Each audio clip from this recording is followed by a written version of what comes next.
that he had put her head on a shelf and screamed at it for an hour, threw darts at it, and ultimately smashed her face in. He also cut her tongue out and her larynx and put them in a garbage disposal.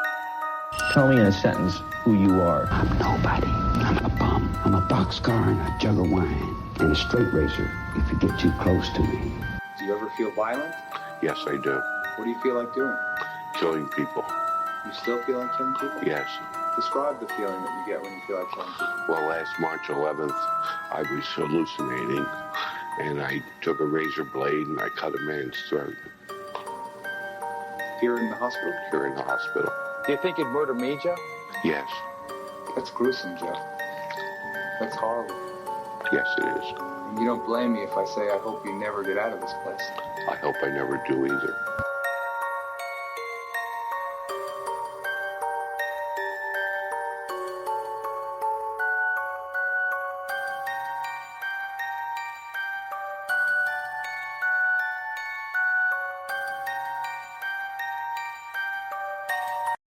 Welcome all you true crime lovers. Sit back, grab that blanket and hot beverage, and prepare for another Saturday night of The Murder Show. Whose mind and story will we dive into tonight? Now for your host, Tim, and alongside him, his co-host, Criminology, Chris, and Classroom Jackie. What would you do if the voice telling you to kill wasn't coming from outside your body, but from inside your own mind? Not a thought, not a passing feeling. A voice that speaks clearly and with authority. A voice you truly believe is divine. For Joseph Kallinger, that voice had a name. He called it Charlie. According to Kallinger, Charlie appeared to him as a giant floating head, delivering instructions that he believed came directly from a higher power. At first, the commands weren't violent. The voice told him to steal, to manipulate people, to prove his obedience. But as the years passed and Joseph's mind continued to deteriorate, the orders grew darker and more dangerous. What began as small acts of theft eventually escalated into something far more horrifying. The voice demanded blood. Joseph Kallinger believed he was carrying out a divine mission. In his mind, the crimes he committed weren't acts of cruelty. They were acts of obedience to a supernatural authority guiding his life. But what makes this case even more disturbing is that Joseph Kallinger didn't carry out these crimes alone. He brought his own son along for the nightmare. Tonight, we're diving into one of the most bizarre and disturbing cases in true crime history. The story of the Shoemaker killer, Joseph Kallinger. Well, good evening, all you Murder Podcast Show fans. Welcome to another fabulous Saturday evening here on the Murder Podcast Show. I am your host, Tim. I've been told I now have a nickname. I guess I'm going to go by the Architect. You are the architect. I'm the Architect back here in my command center, so fuck it. Alongside of me is, there's no intro I can give this guy that will build him up more than he's already been built up. Besides the fact of looking damn good on a roof and a cutoff T-shirt, is my co-host, Criminology, Chris. 35. Whacking, flailing arm, inflatable Chris. Hi, everybody. I loved it. Yeah. And alongside of Criminology, Chris is the director of all of our social media platforms, Classroom Jackie. What's up, guys? So welcome. Raptor Jesus, hello. Welcome into the chat. Happy birthday. Oh, Yes, happy birthday, Raptor Jesus. I just found that out right now. merry birthday. Yeah, we're going to have to start doing like Birthday shout outs. birthday songs and I'm not singing, but we can just play a happy birthday to you. or we could have Joseph Kallinger sing happy birthday to you too. Oh my God, his voice. Yeah, Get his it'd probably spirit. be better than, I don't know. He'll Might be- better than us. He'll I be don't licking his lips as he know. happy Yeah. birthday. So per usual, our three amazing sponsors that we have for the show, they keep us rolling and they keep us flowing and looking damn good. Crafty Corner by Laura. Laura makes all handmade crochet items, jewelry, plushies, and more. You can check her out on Instagram at Crafty Corner by Laura and on Etsy You can also email them at thecraftycornercrochet@gmail.com. Damn it, David, for putting that in there when I'm trying to read. Old screen scratcher. Yeah. Hi, screen scratcher. Dubby energy drink. Chris is drinking his tonight. We all love it here on the show. Comes in a bunch of various flavors. This stuff we can't stress it enough. There's no shakes. When you come down off of it, you don't get the jitters and all that kind of shit. It works out great. Head over to dubby.gg, and when you purchase any of their products, use promo code MurderShow66 at checkout, and you will receive 10% off. That's hard to read when you got a burp coming. And then last but not least, Dochi Snacking edible cookie dough. Comes in a jar in various flavors, from chocolate chip, WTF fudge brownie, basic bitch, and peppermint batty. It is gluten-free, plant-based, egg-free, all that good shit. You can either bake it in the oven or eat it right out of the jar. When you head over to Dochi Foods, OICHfoods.com, once again, use promo code MurderShow66 and you'll receive $5 off of your order. So on that note, we are going to head over and send it to do our new segment here of Classroom Jackie's 1 Minute of Murder for our social media updates. Classroom Jackie's 1 Minute of Murder. All right, guys. So just a quick rundown. We've had some growth on all of our platforms. Last week, we had 25 followers on Instagram. We are now up to 30. So that's starting to grow, which is awesome. Our Facebook, we are still at 110 followers. Our YouTube, we have 128. So we are 2 away from 130. And our TikTok, with the help of Into the Weeds, who shared some of our videos, has grown to 1,223 followers. Yes.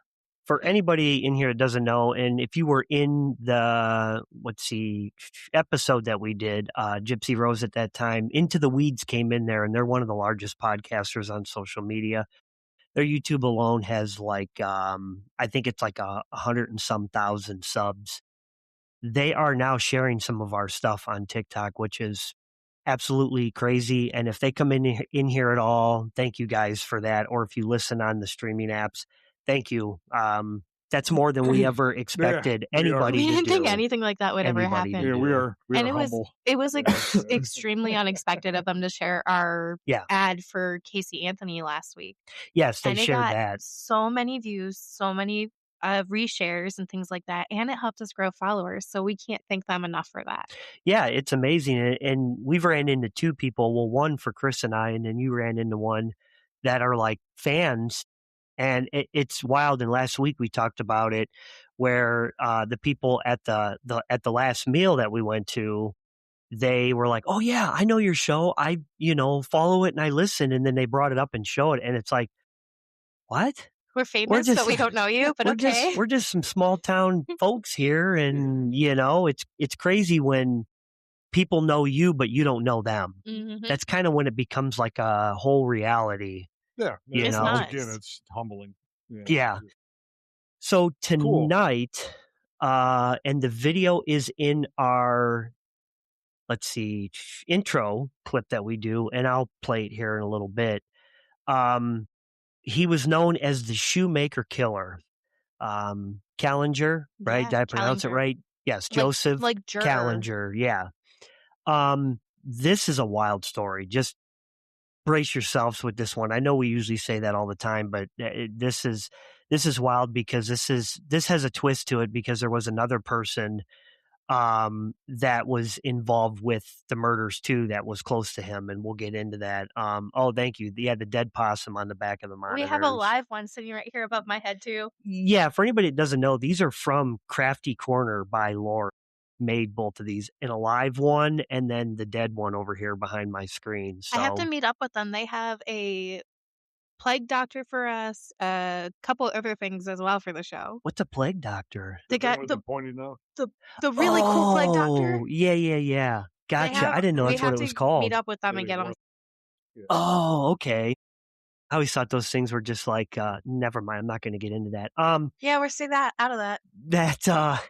Anywho, so yeah, this story is, wow, we've got some pictures and some video clips that we'll show you here. And, we're going to read you some interesting and crazy facts that, after researching and going to, a website on here that we found some stuff at, what's it, Library of Crime or something like that. I found some crazy shit. So anyways, let's jump on in. I want to make sure I do this right and don't so yeah, it's you starting it off here with the early childhood. So I'm one. Oh. No, you're two. We already did one. So. See the intro. You skipped a part, but okay. Did I? Well, that's where it has me at on my screen. I wonder if it didn't bring it's okay. It's okay. Here we go again. It's okay. Go ahead. Don't draw the horn. I'm not doing it. I'm not doing it. Anyways, go ahead. Joseph Kallinger was born in 1935 in Philadelphia, Pennsylvania. Shortly after his birth, he was placed for adoption and was later taken in by Stephen and Anna Kallinger. Adoption might have seemed like an opportunity for stability, but Joseph's childhood was anything but peaceful. Later, psychological evaluations revealed that Joseph's adoptive father was extremely abusive. Kallinger described a childhood filled with violence. Oh, God, and a big word, damn it. Humiliation. I already know he's going to do it. I got it before you said it. And fear. He claimed he was frequently beaten and subject to harsh punishments that often involved isolation or physical pain. I'm going to break that horn. No, you're not. It's already broken. Bonfire season, it's going in. Anyways. He described being locked inside dark closets for hours and forced to kneel as punishment while being verbally degraded. Growing up in that environment created a constant atmosphere of fear and psychological stress.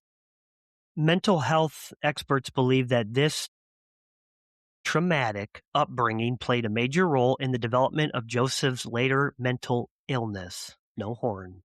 By the time Joseph was around 10 years old, he began experiencing hallucinations. He claimed he could see visions and hear voices that other people couldn't hear. And one voice in particular would stay with him for the rest of his life. This is where it gets fun. And the voice belonged to something he called Charlie. Just wait. Just wait till...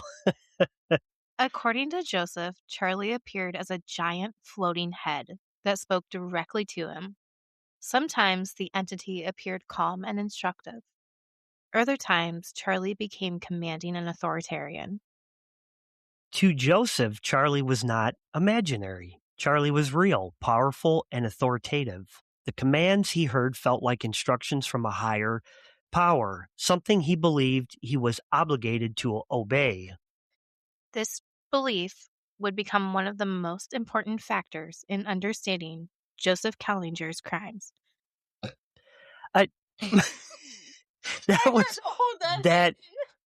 If you heard that in the chat, please, some sort of burp emoji or some shit. I know they got to have it because I know you all heard that. That was her. That was not Criminology Chris or I. She couldn't get away from the microphone fast enough. No. So anyway, what did you guys eat? Coffee. Murphy. Anyways, he just likes to sit back and fucking poke fun. That's what he does. Him and the horn. That's why I'm here. He's content. So, yeah. So if you can imagine, this guy thinks he sees a floating head. I just wonder how big the floating head was. I wonder if it was like Power Rangers back in the day. Remember they had that big head that would in the funnel thingy that lit up and was like red flag alert. The guy's floating head, not the burp. Hey. That's so true. But no, it was the big giant like holographic tunnel thing that produced that giant face in that. Yes, remember Power Rangers? I love that show. The Pink Ranger was my favorite. And then that stupid little guy that would walk around. Remember him? Yeah. The robot head that was like really poorly made. You guys watch this often. I remember the colors and the things, but I don't. I had a Power Rangers themed birthday party when I was a kid and had all my friends from school there, which was like 2 friends, but it's still. Do you remember the Power Ranger action figures where you could swap their heads would flip around? Yeah. I had every single one of those. All of them. They're worth money now. I used to just make the red ones do things to the pink one, and that was pretty much it. Yeah. But I think most boys do. Okay. Anyways, see, Unsafe knows it. But as Joseph grew, no, she's not referring to make the red things do things to the pink one. That's not. As Joseph grew older, he learned the trade of shoe repair and eventually opened his own. Why do they call it this? But why do they call it that? Because they were called cobblers back then. They weren't called shoe repair. They were called cobblers. Really? Because they could make shoes and repair shoes. Zordon, the big head. Yes. Oh my gosh, the White Ranger always slept in my room. He was not allowed out of my room. That sounds personal. His profession became a defining part of his life. Chris, you might want to look into that. I'm out. Both of you can knock it off. But Kallinger's relationship with shoes went far beyond normal craftsmanship. He became obsessed with the idea that he could design revolutionary footwear that would give people incredible abilities. Well, it's my turn. He believed he could create shoes that would allow people to run faster, jump higher, and achieve almost superhuman levels of athletic performance. He even attempted to file patents for these ideas. Wow, he's really taken this shit to the extreme. I wonder if you can find those patents. He wasn't like the inventor of pumps, was he? With his IQ, I don't think so, but I could be wrong. Those things were sweet. God, oh yeah, where you pump up on the tongue of the shoe. Yeah. Yes, pumps. Oh my God, I forgot about those. To him, these inventions were groundbreaking, but to others, his ideas seemed strange and unrealistic. So, moving into his marriage, family life here, Joseph eventually married a woman named Emily, and together they had several children. From the outside, the family appeared relatively ordinary. All right. But inside the household, Joseph's behavior was often unpredictable and frightening. His children reportedly lived under strict control and discipline. One of the darkest moments in Kallinger's life occurred when his 3-year-old son, Joseph Jr., died under suspicious circumstances. Wasn't this where we read last night he had taken out a life insurance policy? Yeah, so give me 1 second. That's what happens when you try to... You don't make it? All right, let me bring that up. Well, first of all, actually, I'm going to read some of these that happened during Joseph's childhood, since we just talked about let's do that. Childhood. So these are some of the things that happened. This was in the 1940s, mostly when he was a kid. So first destructive act that he did when he was a child, this was when he was 9. Joseph cut up coats of his classmates because he didn't get a birthday present. Might be a red flag, might not be. When he was 11, he starts stealing money from his parents to take neighborhood kids to the movies in an attempt to make friends. His parents found out he was stealing and is punished by having his fingers burned on the stove. Though that the pain wasn't bad enough to stop since he had people to go to the movies with, so he continued to steal. He ended up getting burned 6 times. Now, this is where it gets messed up when he's 13. He cuts a hole in his wall for masturbation. He uses pictures of naked men and women, as well as needing a knife nearby to achieve orgasm. Well, that was after he was cornered by some kid and made to give him oral. No, we didn't get there yet. Oh, I thought that was after that. I I may be wrong. So he needed to have a knife nearby to achieve orgasm. Soon has to cut and stab pictures to become aroused. He then persuades his parents to send him to camp for 2 weeks. 10 days after returning home from camp, he heard voices telling him to cut someone. He boarded a city bus with a knife. He saw a boy get off the bus, led him into the woods near a stream, and ordered the boy to take off his pants at knife point. He then ran off into the woods and never harmed the boy after ordering him to take his pants off. He did that 3 more times in the next few months. The last victim he did that to, Joe, says that what happened to him with the older boys and puts the other boy's penis in his mouth and bites it while he holds the other boy at knife point. Oh, Yes. So yeah, Screwed up. if you got a dinghy, you know that's got to be some crazy pain. But now you were asking me before about the life insurance. yes, yeah, this is crazy. Yes, it is, and trust me, I'm not going to read them all, but they get crazier than that. So what he had done was he took out a $10,000 life insurance policy on his kid, and then shortly after that was when his kid died. Right. So they were kind of trying to piece that together that he did that. But I don't know if he was ever found guilty for killing his kid or not. He admitted to it later on.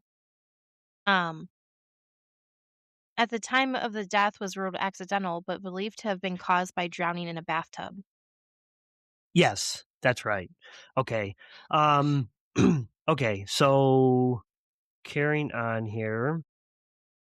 Yes, years later, however, Kallinger claimed that voices in his head had told him the child was possessed and needed to die.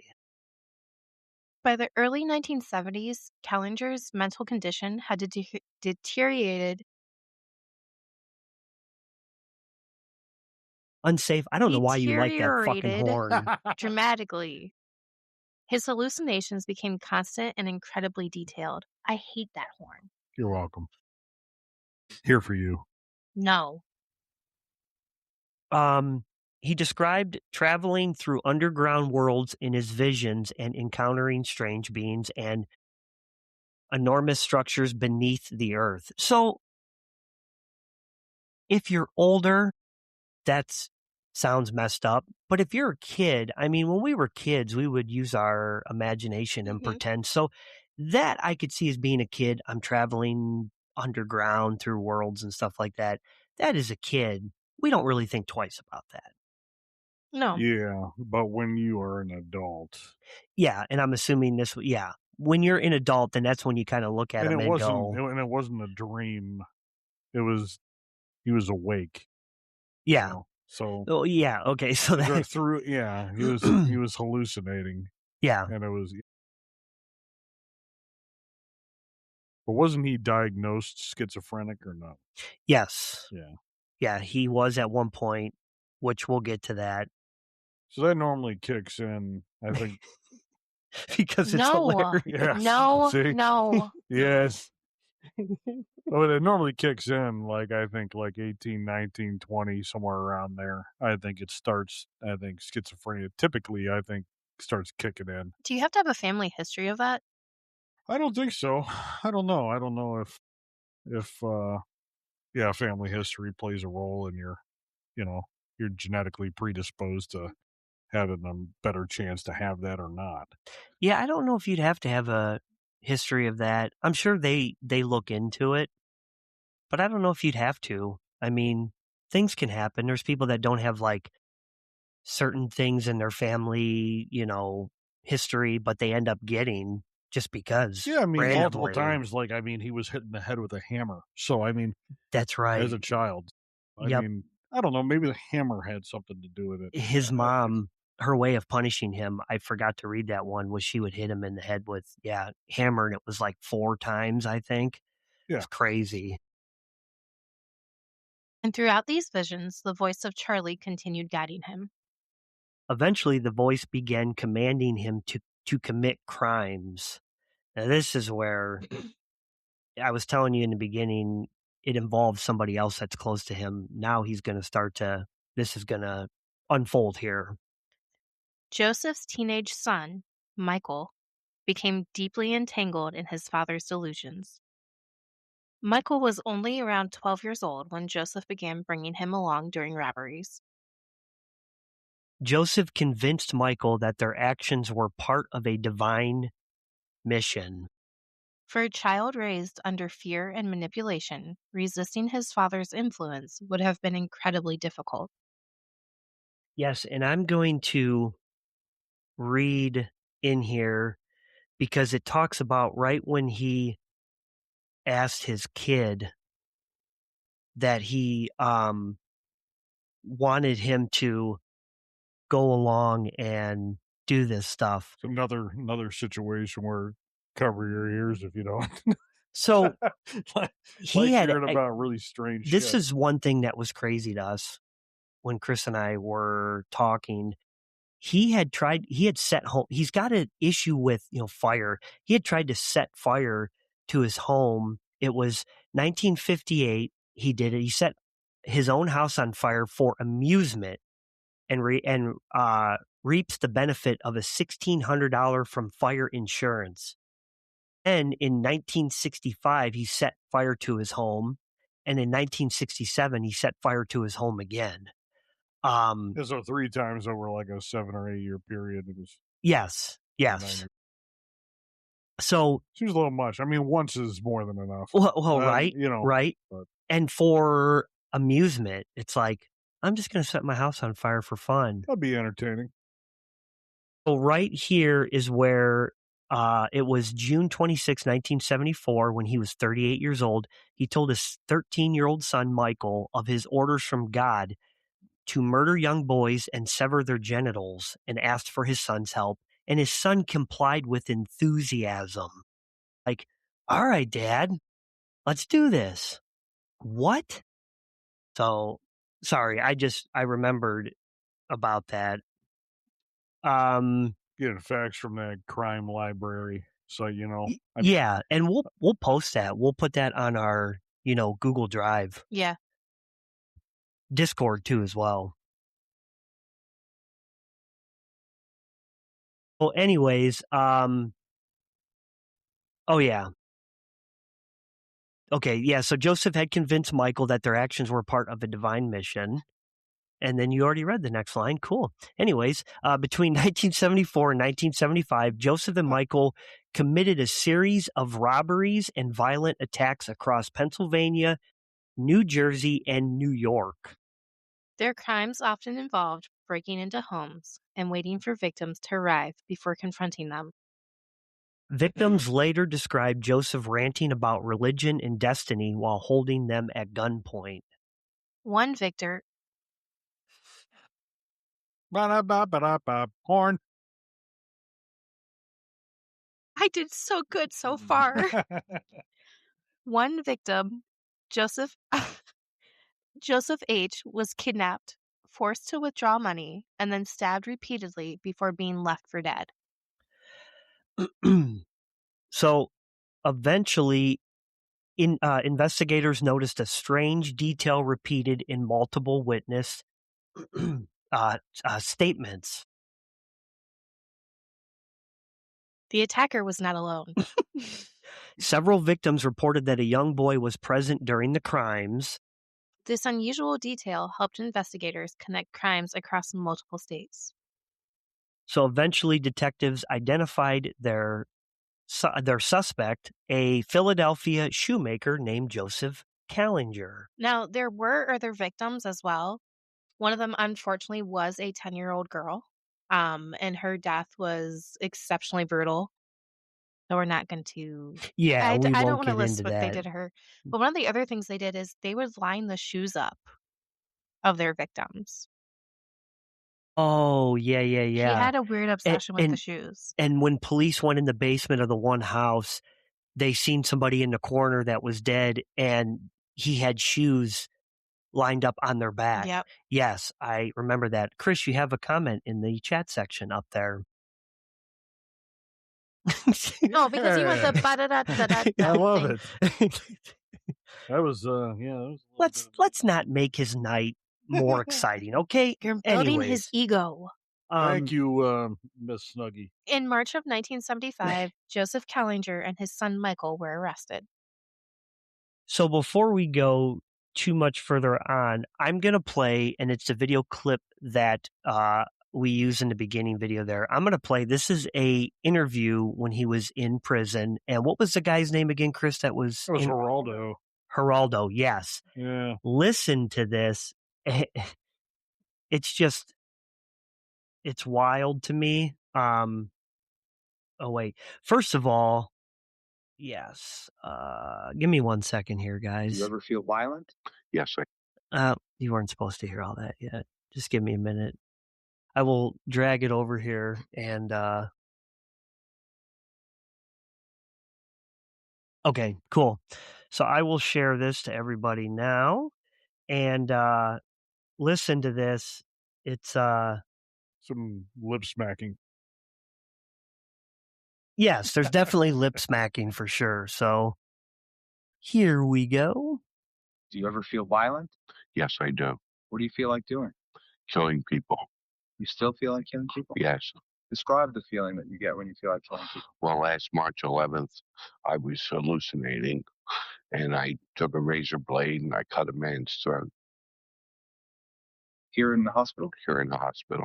Do you think you'd murder me, Joe? Yes. That's gruesome, Joe. That's horrible. Yes, it is. And you don't blame me if I say I hope you never get out of this place.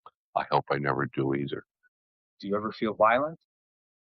So yeah, that's, that is a wild He's one. very calm. But he's probably drugged up. The licking the honestly. lips is. Yeah. I don't understand that. Like, Yeah. is it a savory thought? Is it? No, I don't know. Ugh. Weird. Yes, it is really weird and, it doesn't make any sense. Hang on a minute and that screen will come back. Hey, look, it took screenshots of me randomly sitting behind the computer. Leah likes you this evening in lieu of me. I guess. I don't know. But anyways, yes, he is, he's a trip. That's for sure. So, yeah, just the fact that he knows that he would continue to kill is what's wild. Because a lot of them, they think that they can't or that they won't again. But he's just all like, yeah, I'd kill again. I hope I don't even get out of here ever again. Like, Yeah. and like you said, he's so calm. He's just like, yeah. I have a question, but I'm saving it for the end of the show. Well, he probably feels that he's better suited to be institutionalized. I mean, at least maybe there's something there in his head that makes him recognize that what he did was wrong. Yeah. Yeah. I mean, Well, there's some good hiding deep down inside of him somewhere, but a very small amount of it. yes. Yeah, there's a lot, I mean, going on there with the schizophrenia, of course, and then the floating head. And then he has a quote too. I won't share it up on the screen, but he has a quote when he was in prison and he said, I was going to murder my own family and then take my own life and become God. That was during his interview with Geraldo. Yeah. Was it in the same interview? Yeah. He had this big obsession that he was going to become God, and the only way to do that was to take his own life. He thought he was divine. Yes, absolutely. And there's another one too that I wanted to read as well.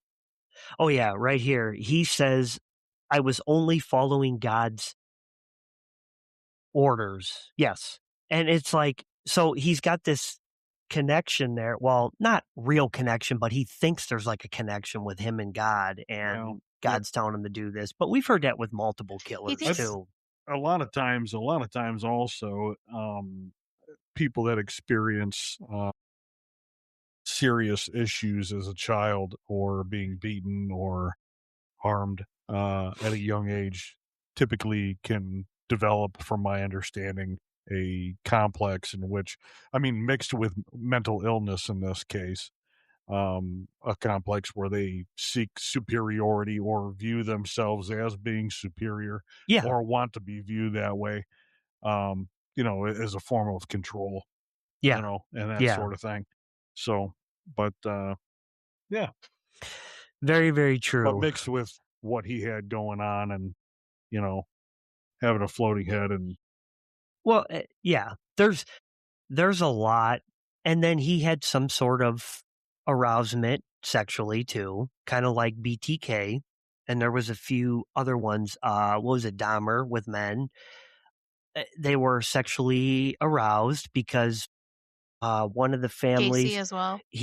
because Kallinger, yeah, Gacy Kallinger had raped a few too. Yeah. So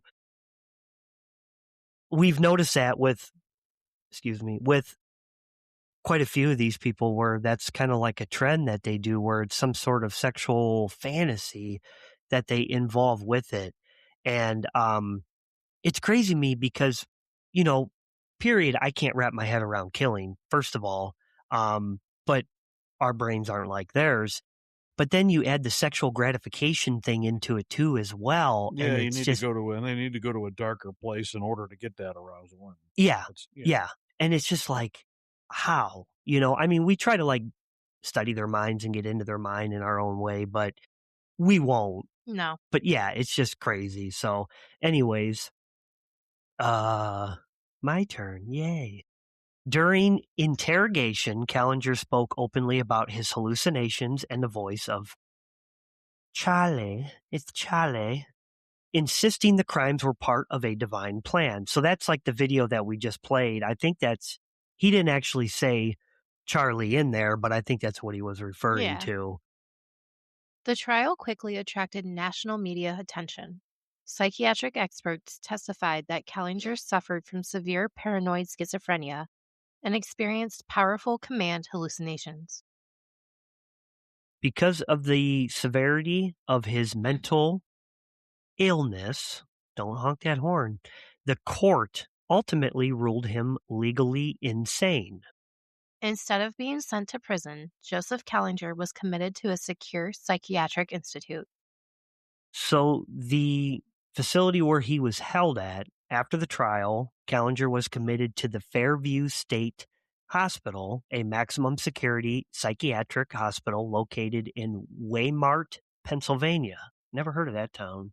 Fairview was a facility specifically designed to house individuals who had been found not guilty by reason of insanity, or those deemed mentally unfit for standard prison incarceration. Anyways, the hospital housed some of the most dangerous and mentally ill offenders in the state. Patients were kept under strict supervision and underwent psychiatric treatment, including medication and therapy. Kallinger would spend the remainder of his life inside this facility. So we might want to know, or we might ask, what ended up happening to Michael. he just looks over at me. I got anxiety of that fucking horn. Michael, his son, fate was very different from his dad's. Psychologists determined that Michael had been deeply manipulated and psychologically controlled by Joseph throughout his childhood.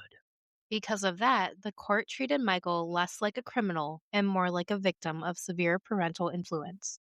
He spent time in juvenile detention and underwent extensive psychological counseling to help him process the trauma and break free from his father's influence. Eventually, Michael was released and attempted to rebuild his life away from the spotlight.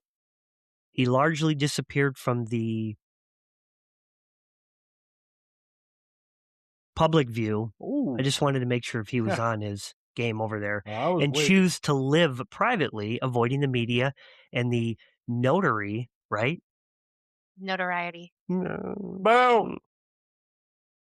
Of the case. That. Unsafe. I'm begging you for the life of me. Please help. Well, it's good for the kid, though. I mean, to separate himself from that, to get the help he needed, and hopefully he's living a productive life. Yes. And they ended up saying, too, that he ended up changing his name. Mm-hmm. His son did, too, good as for well. him, and I would do the same thing. Don't blame him a bit. So, reading some more of these facts off the crime thing, okay, Mouse, let's play nice. When he went to prison, he 1977, when he was 41, he set himself on fire in prison. Once again, the fire obsession. Joseph assaulted a fellow inmate and started a fire on his cell block. Once again, the fire. There is something with fire that has got him going. I'll be here all week. It's an emotional support horn I can't help. That's great. Thank you. Thanks, hon. I'm trying to help them. I mean, honestly, that's what I'm here for. I'm trying to help you. It gives us anxiety. You're not. No. Don't We even don't pull want to that screw line. up because we don't want to hear the horn. So he then was moved to the facility that we just mentioned. Fairview State Hospital. For the criminally insane, and he tried to kill another prisoner there. He slashed another convict's throat in an unprovoked attack, but the victim survived it. In television interviews like the one that we just saw, he has expressed his continuing desire to slaughter every person on earth and commit suicide only to become God. So yeah, there's, yeah, I mean, what you said with his son, good for his kid, because his kid, I can see that from a kid's view. He probably looked up to his dad. And when his dad came to him and said, we're going to do this, blah, blah, blah. I mean, sadly to say, his kid's like, okay, Dad, because his kid probably trusted him. Right, exactly. I mean, who knows how excited he was about the idea of doing or being involved in what he was involved in. Like you said, I mean, he may not have had like a choice in the matter. Yeah. Because yeah. I'm sure he was terrified of disappointing the guy because of the way he treated him. Yeah. So what do? At that point, yeah. And you were going to say something. I don't know. Oh, Unsafe made a good point. The way that he found to do all that stuff while in prison is crazy. Well, he was also in technically a state hospital, which has I don't think so much set up like prison with the cell type. It might be something different. So maybe there's more access. I think it still was. I don't think he was just like. I don't think it was like Gen Pop where the doors are open and they're able to just roam around. And yeah, there's still cells because they said that he attempted to set fire of his whole cell block. Yeah, that's true. So there's still cells, but yeah, how he found a way to get away with that, because now I don't know how secure he is. I haven't been to prison. Well, yeah, but who knows? I don't know. I'm sure security is way more amped up now than it was. And then they have a lot newer, cameras, and the doors automatically open and close. I know back then a lot of times they'd have to hand slide them open. It was also back in the 70s. So yeah, again, security was completely different than what it is now. And even now, like, people seem to get wild things at the prison, drugs. Yeah. Otherwise. Well, what was that? Last year when we went and toured Mansfield Prison, right? It was all the doors, I think, were movable by hand, if I remember correctly. They were, but they were also mechanically driven at the end. Oh, okay. Yeah, if you actually looked on each individual cell block, at the end of the row of cells, there actually was a mechanical locking device that would actually shut all the cells. Oh, that they probably had like a main control room or sure something. It was all disconnected, but there was like a control room at the end with like gearing and all that kind of crap. But okay, yeah, gotcha. Inside Fairview State Hospital, Joseph Kallinger remained under psychiatric supervision for the rest of his life. Doctors reported that his hallucinations never completely disappeared. Even decades later, he continued speaking about, there he is again, Charlie, and the strange visions he claimed to experience. Despite treatment and medication, his delusional world remained very real to him. Joseph Kallinger died in 1996 at the age of 59 after spending more than 20 years confined inside Fairview State facility.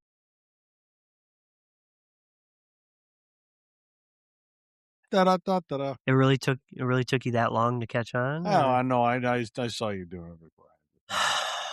Thought I'd throw that in. His death closed one of the most unusual and disturbing chapters in American criminal history. That horn's going to go away. And I read in there too that out of all things, what took him out, seizure. Yeah, he died of a seizure. Out of all things, They said it was heart related, though. I think. Oh, it was A okay. heart-related seizure. But they say Farview State Hospital. They said that was in Waymart, PA. They said he actually died in Crescent, SCI Crescent, in Cambria County, PA. There's Farview in Waymart, PA. Waymart's over near Scranton. And Crescent, I think he was at, when he died, I think he was at Crescent, which is over near Altoona. Is Dunder Mifflin in Scranton? It was. Okay. Was that real? No. Okay. No. Okay. I don't think so. Could be. It'd be really cool. I would love it to be. If there was a Michael Scott working there too. There actually an actress was just a like that. Dunder Mifflin paper company. That'd be awesome. Michael Scott pisses me off in that show. I love it. Love that show. I hated Andy. So good. I The Nard personally, my Dwight fave, was the man. Dwight. Yeah. It's Dwight. Yeah. Dwight and Stanley. And I loved Kevin. We got any The Office fans in here? But I'm going to tell you now, though, nothing. And I'm watching this trial right now that's been going on for two weeks or something like that. Corey Richins trial, and eventually we'll cover that one too. But the Well, good, judge, because I have no clue who that is. Corey Richins, yeah, it's a pretty good case. She was charged with supposedly trying or killing her husband. He's dead. Overdosing him on, how do they pronounce it? Fentanyl or however. Fentanyl, you said it right. Well, yeah, but I've heard everybody say it so many different ways. Just call it what it is. Anyways, fentanyl. the judge in there, he talks just like the boss from, Office Space, the movie. Oh, from Office Space? Lumberg? He constantly goes, Yeah. That's all I can think of. I Is need Office you to come in on Space. Sunday. Yeah. You gotta move to the basement. Yeah. We're going to need you to move to storage room. Where's my stapler? I'm going to need my stapler.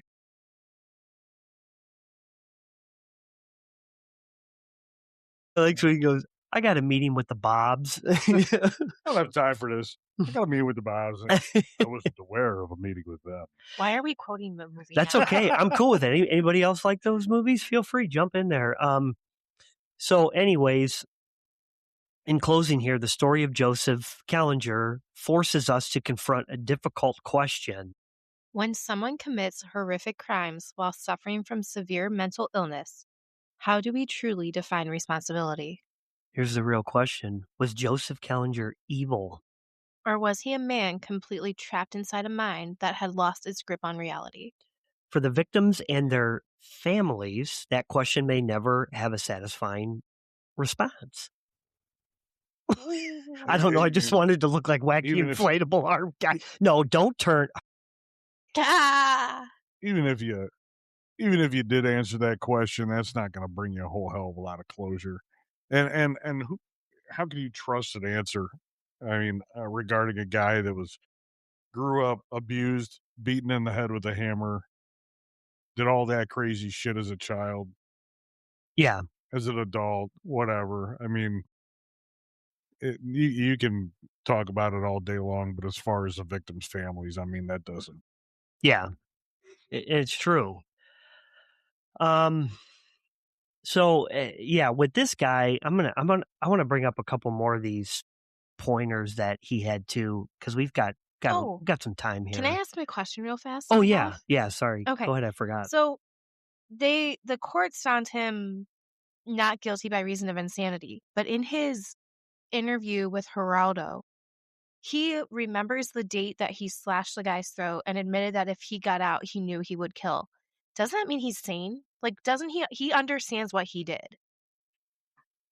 Well, I think anybody, even if they are found to be insane, might have moments of clarity, and recognizing that they're actually, like I said earlier, take responsibility for what they did. Yeah.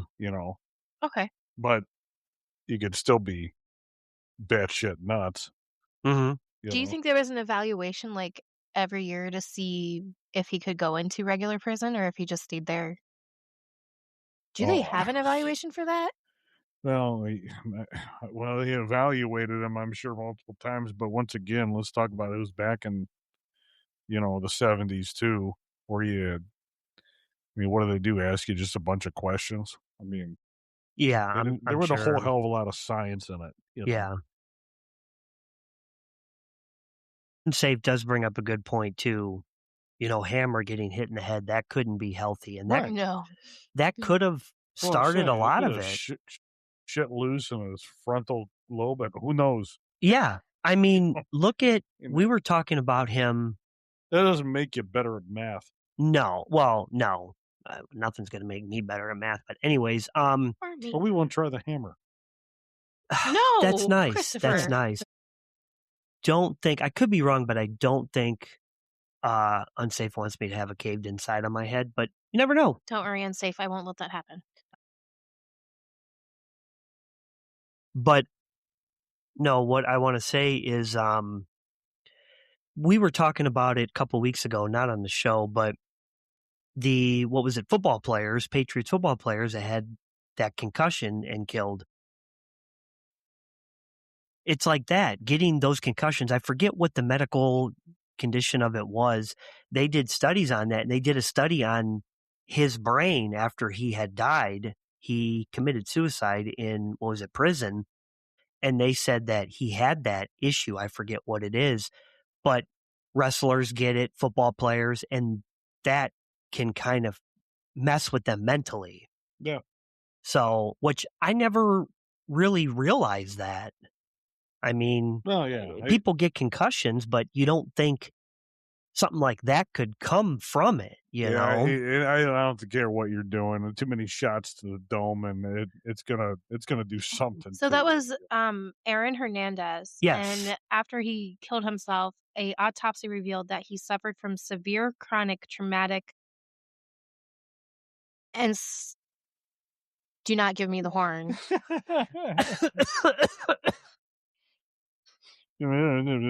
Chronic encephalopathy. Thank you. Encephalopathy. Yeah. You got to give yourself the horn. Encephalopathy.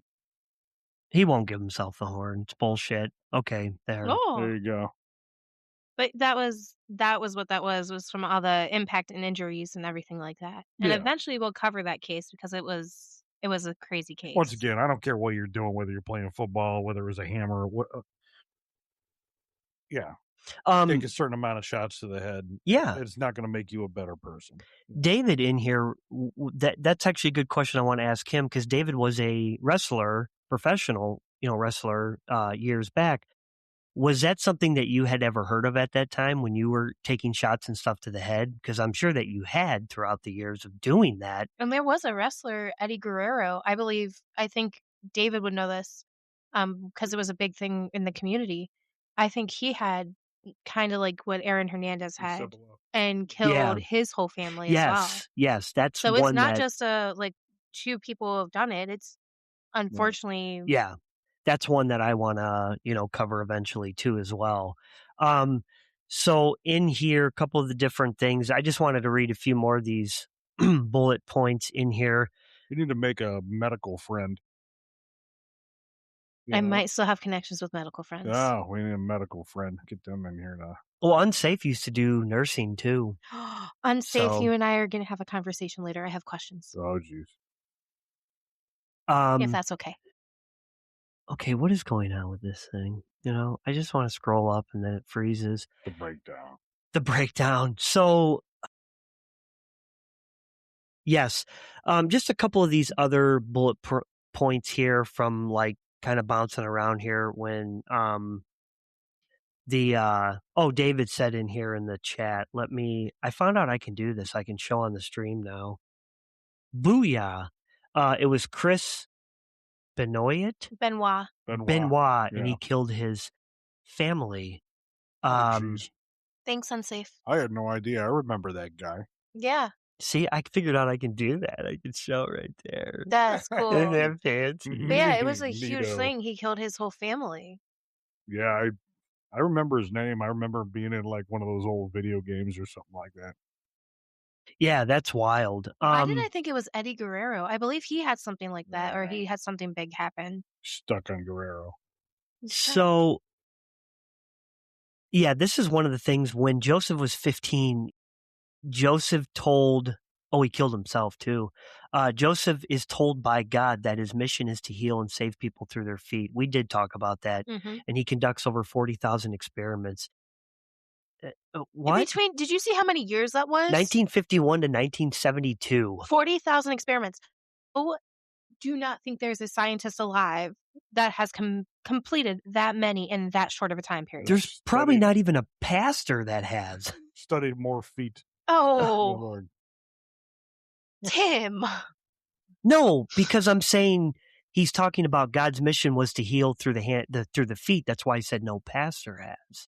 Because pastors and churches and stuff. Yeah. That's where I was going with that. Oh. I don't know where you were. David. I don't know where you were going with that, but anyways. I don't know. You mean sermons. You were talking about sermons. You don't think a pastor has done 40,000 sermons in his lifetime? No, I'm saying that a pastor has, because you know how they had the pastors back in the day, they probably still do now, where they would heal. Remember, what's his name, who was only about 45 minutes from us here? Yes. Remember, he used to get up there, and I don't know if you guys in the chat too remember this, but he used to get up there and he used to touch their head and he'd be like, hail ya. Oh. And they still do that. I mean, does he really or not? I think he died. Yeah, I think he did too. There's a place nearby that still does that. Is there really? Yes, I'm not naming where it is or what it is. So when he was 13, Joseph gets a lead part in a high school play, A Christmas Carol. He desired to be an actor after he did well in the play. His parents would have nothing to do with it and laughed at him for wanting to do it. And that's kind of sucky there too, because if they maybe would have been a little more supportive, right. Maybe he could have gotten into that. There's so many things that we can say and we can try to assume, but once again, we won't, ever know. But just like Unsafe said, it could have been hammer to the head. Yes, David, that was his name. Hammer to the head could have done something, the way his parents treated him. I mean, there's abuse. There's hundreds of factors that could have made him the way he is. So he was hospitalized with a suspected brain lesion, but tests revealed only a psychopathological nervous disorder. No horn. When he was 22, he married a second time, and then that was when he caught his houses on fire. Oh, yeah, and his stuff. first time he was 17 when he got married, and he moved out of his house to marry this girl that his parents told him not to. Yes. So this is what we were talking about here. His son Joey, who had been reported missing, was found dead under rubble. Demolition site. The cause of the death could not be determined, but Kallinger later admitted to drowning him. The insurance company refused to honor his claim because he took out a $45,000 life insurance policy on his youngest son. That was in July when he took that out. In August was when they found his son dead. So literally like a month later. Yeah. And then in here, when he was 38, he kidnapped 4 women during their bridge game. And he stole $20,000 worth of valuables and cash. The father and son team held Pamela J. captive in her home in Homeland and forced her to perform sexual acts on Joseph at gunpoint. And then him and his son forced their way into a house armed with knives and guns and took 8 people. They tied them up, hostages, with cords that were cut from electronic appliances. Most of them were found naked. Of the 8, they killed only one of them, Maria, which I'm not even going to pronounce her name, by slitting her throat. One of the hostages were able to get away and alert neighbor who called the police. So yeah, there's a lot of shit with this guy here. But anyways, next week We spun our wheel. Next week, we're going to be covering another case that's close to home for us here. Many of you probably remember this case as it was recent that it all unwound. Was like, what, 8-ish years ago now? Oh, no, this was more. 2000. Anybody in any other state, unsafe, probably have heard of this because this was huge. If you remember, very easily bring this up. Amanda Berry, Yes. Michelle Knight, and Gina DeJesus.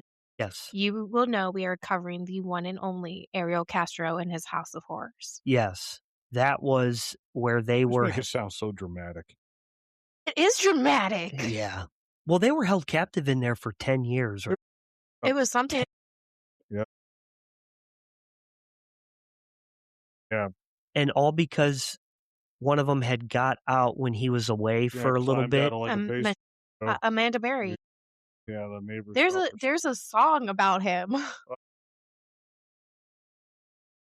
And Amanda Berry was the one that I think ended up that had a kid with him. Yes. And that was a crazy. And when he went to prison at first here, because he ended up killing himself in prison. When he went to prison, it was the prison that's only maybe 30 minutes from us here. You know which one I'm talking about. I mean, and his house where it all happened was maybe 45 minutes, give or take, something like that. The corner. I think I worked a couple minutes away from it. You've seen the house. Oh yeah. And they ended up mowing it down and turning it into a park. But anyway, that story for next week. Yeah, memorial site and stuff. Yeah. I still don't. It's going to be a crazy case. Oh yeah, definitely. So that's what we're going to be covering next week. A little break from murder, just kidnapping. Oh yeah, there was still a lot of shit with that one. Anyways, we do, as we always like to let everybody know, we do appreciate everybody, the support with the show channel. Trying to hit 130 subscribers here. YouTube, I'm only 2 away. It's my OCD thing. I can't help it. I'm 2 away. We need 3 more on our TikTok to hit 120. And 1,225. thank you for accepting and giving a warm welcome to the horn and bringing it into your hearts. Yeah, everybody loves it. I'm pretty sure. Smack your drum. Do something. I'm pretty sure that. Yeah. There. I'm pretty sure that Unsafe is the only one in here that really supports the horn. Other than that, I think everybody else could give 2 fucks about the horn. I'm buying what you're saying. All right. Thumbs up for the horn. Thumbs down if you hate it. I know where we are. I asked this last week and nobody responded to it. I will put up thumbs down. Give me a second here. So negative. And I'll see. It won't let me type emojis here, but I'll just do that. You myself. Hold on. No, not on my end here. I can't. Look I just typed thumbs down. That easy. I'm voting thumbs down for the horn. David, if you don't want to become or be called some ridiculous fucking garbage can name, please vote thumbs down. And Screen Scratcher, thumbs down, please, as well, or else I will tell people why you scratch screens. So yeah, Unsafe, we already know you're going to do a thumbs up. That's fine. Everybody jump into Chris's camp. Chris's camp? Camp of Criminology. Oh, Camp of Criminology. What is this going to be? Some new bullshit you're going to use now? Yes. Welcome, kids, to the Camp of Criminology. Me in the camp of the Criminology and the horn.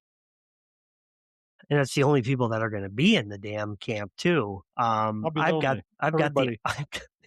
won't let us use a thumbs down emoji. I've got the architect over here, so in the command center here. I'm going to find the horn and I'm going to hide the horn. And then I'm going to come in with a larger horn. I already threatened a baritone horn that I have at home. I will hide the baritone horn. I'm going to ship the horn to Unsafe and just have her hang on to the horn. Oh, and then we can't hear it because it won't be able to be heard. No. Yes, Unsafe, I'm shipping you the horn. You're getting the horn. I recorded it on my cell phone. Anyways, like Alex Murdoch sounds. Still got that one. But thumbs up, no, Raptor Jesus. Unhappy birthday. Hell yeah. No. Unhappy birthday. No. Thank you. No. Thank you. No. Anyways, we will stop supporting Crafty Corner. No, we won't. We're not So- that mean. I bought a new horn for no, David. Okay, David! okay. Here we go. Fantastic. David, since you didn't listen to what I just said, you are now the fucking largest dumpster full of maggot fly infested shit can toiletry department trash can. So take Gotcha. my anxiety level right now is real fucking high. Got your back. I'm David. gonna eat this microphone. It's not even Gypsy Rose. Anyways, Step banana coffee. anyways, Get in your bones, man. well, All right. deep throated the coffee. Anyways, banana, he said. So on that note, guys, thank you again for tuning in and listening to another episode here on the Murder Podcast Show. Stay safe. Stay curious. Yes, stay safe, stay curious, and next week we will see you guys here. Yeah, ha ha ha. That's good, David. I give you a cookie. Anyways, we hope that you guys have a great rest of your weekend and a great week next week. Other than that, I am going to send you over to Jackie and let her take us out of here. Same crime time, same crime place. Good night, everybody. See ya. Goodbye, all. Fuck the horn. Nope.